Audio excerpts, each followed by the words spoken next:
ভুট্টা চাষে ভালো ফলন পাবে বলে কৃষক জানালেন, তাই মনের সুখে দিনরাত পরিশ্রম করে যাচ্ছেন। আসসালামু আলাইকুম। ওয়ালাইকুম আসসালাম। ভালো আছেন? এই তো মালিকে রাখছে। ভুট্টা চাষ করছেন, এটা কতদিনের চারা? এই তো মাসখানেক। সার কি কি প্রয়োগ করছেন বা বীজ টিজ কি দিচ্ছেন? এখানে প্রথমে সার দিছি, টিএসপি দিছি, পরে জৈব সার দিছি, বাসুডিন দিছি, সালফেট দিছি। তো যাই হোক, আমরা একটা জিনিস জানতে চাইবো যে এর আগে কি আপনারা আবাদ করছেন না এবারই প্রথম? এইবারে প্রথম। আপনাদের এই শেরপুরে খুবই বন্যা হয়েছিল, সব কিছু আবাদ খেয়ে গেছে। হ্যাঁ, তো এই জন্য এইবারই প্রথম যে এই ভুট্টা চাষ করা হচ্ছে।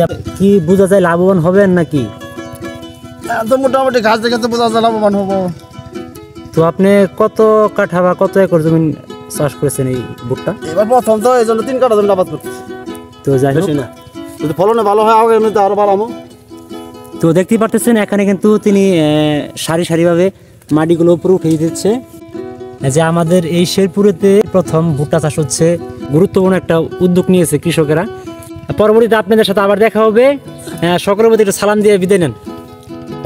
আসসালামু আলাইকুম কৃষক ভাইয়ারা, আপনারা সবাই কিছু কিছু ভুট্টা আবাদ করবেন, ভুট্টাতে প্রচুর লাভ।